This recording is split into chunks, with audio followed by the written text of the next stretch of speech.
நம்ம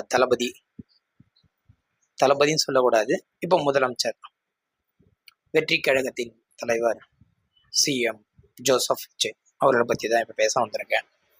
ரொம்ப நாள் ஆச்சு என்னுடைய ஃபேஸை நம்மளுடைய சேனலில் காமிச்சு. என்னுடைய ரசிகர்களுக்கு என்னுடைய ஸ்பீச் பிடிச்சவங்களுக்கும் சரி, நான் எதிர்பார்த்துட்டு இருக்கேன் ரசிகர்களுக்கும் சரி, ஒரு புதுசாக நான் சொல்ல வந்திருக்கேன்.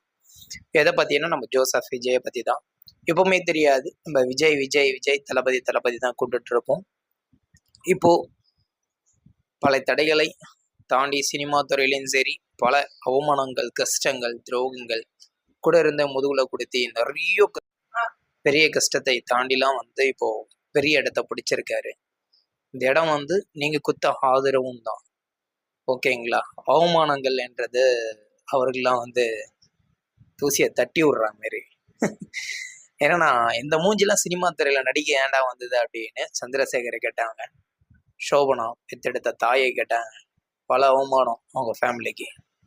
இதெல்லாம் தாண்டி வந்துதான் உங்களை நம்பி தான் உள்ள வந்திருக்காரு அரசியல்ல.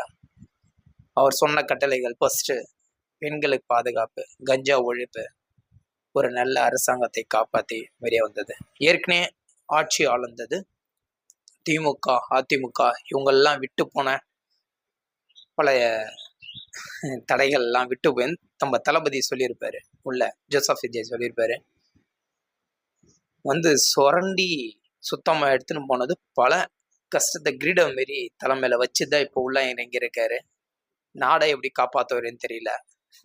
அதை தவிர்த்து உங்களை எப்படி உங்ககிட்ட எப்படி நோக்கங்கள் சொன்னவரோ, வாக்குகள் குத்தாரோ, அத்தனை வாக்குகளை நிறைவேற்றுவாரான்னு தெரியல. மக்களுக்கு பெரிய கேள்விக்குறியாவே இருக்கு. எனக்கும் அதே தான். ஏன்னா சினிமா துறையிலேருந்து வெளியே வந்தவர், ஆட்சியை பிடிச்சவர், இவர் சொன்னதெல்லாம் எப்படா நிறைவேற்றவர் அப்படின்னு. ஏன்னா 6 மாசங்கள் அவருக்கே தெரியும் ஆட்சி ஆளலைன்னா ஆட்சியை கழிச்சிட்டு புதிய ஆட்சியை நிறைவேற்றுவாங்கன்னு. உங்களுக்கே தெரியும், நான் சொல்ல தேவையில்ல. ஏண்டா டேய், இவ்வளோ தடைகளை தாண்டி வந்தவனுக்கு இதெல்லாம் பெரிய கதையடா, இது சினிமா கதையா, இது வாழ்க்கை கதை. அதனால என் தலைவன் உள்ள இறங்கியிருக்கான். பார்ப்போம். ஏன்னா எனக்கு ரொம்ப பிடிச்ச தளபதி இல்லை, நான் தலை ரசிகன். அதனால நான் பெருசா இதில் சொல்ல விரும்பல. ஏன்னா ஒரு புது ஆட்சியை கொண்டு வரணும்னு சொல்லிட்டு ஒரு புதிய தலைவரை நம்ம தான் தேர்ந்தெடுக்கிறோம். இதெல்லாம் தவிர்த்துட்டு ஒரு புதுசா உட்காரவனுக்கு பல பிரச்சனைகள் வரும். அதெல்லாம் கடைபிடிச்சு அதை தாண்டி வராரா இல்லையா? அரசியல்ல 2 வருஷமா 2024 இருந்து 2 வருஷமா தாண்டி 2026 சிஎம்மா உட்காந்துருக்காரு. பெரிய கஷ்டமே இல்லை இவருக்கெல்லாம். நேர்ல உட்காந்து பேட்டியை பார்க்கும் போது பெத்தவங்களுக்கு பெரிய சந்தோஷம். இதெல்லாம் வாழ்க்கையில நிறைவேற்றுவாங்களா? கடைசி வரைக்கும் கேள்விக்குறியாவே இருந்தது. எலெக்ஷன் முடிஞ்சு 4ஆம் தேதியிலேருந்து 10ஆம் தேதி வரைக்கும் கேள்விக்குறியாவே இருந்தது. நைட்டும் பகலும். அந்த மனுஷனுக்கு தூக்கமே இல்லையா? பல சிந்தனைகளையா? அதெல்லாம் தாண்டி வந்துதான் இப்போ சீட்ல உட்காந்துருக்காரு. அவர் சொல்லிட்டாரு முதலே வார்த்தை, பெண்கள் பாதுகாப்பு கன்ஃபார்மா நிறைவேறும், கஞ்சா ஒழிப்பு இதெல்லாம் நிறைவேறும். என்ன சத்தத்தை கொண்டு வந்தாருன்னு தெரியல.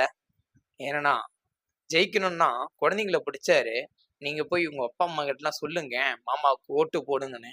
அதே பிள்ளைங்கன்னா அதே குழந்தைங்களை வச்சு பெண்களுக்கு பாலியல் தொந்தரவு கொடுக்குறவங்க, அரசியல்ல சரியா ஆட்சி ஆள தெரியாதவங்க, நீங்க தண்டனையை கரெக்டா கொடுத்தீங்கன்னா இந்த மக்கள் அடுத்த 5 வருஷம் இல்ல 30, நீங்க சொன்ன மாதிரியே 30 வருஷத்துக்கு நீங்க தான் சிஎம். கரெக்டா ஆட்சி ஆளுனீங்கன்னா. இல்லைன்னா மக்கள் என்ன தீர்மானிக்கிறாங்கன்னு உங்களுக்கும் தெரியாது, எங்களுக்கும் தெரியாது. அதுக்கு 5 வருஷத்துக்கு அப்புறம் தான் தெரியும். ஏன்னா கரெக்டா ஆட்சி ஆளுங்க. கரெக்டா ஒரே ஒரு வாட்டி தான் கிஃப்ட் கடவுள் கொடுப்பாரு. அந்த கிஃப்டை நீங்க தக்க வச்சீங்கன்னா உங்களுடைய சாதகம் உங்களுக்கு. ஓகேங்களா?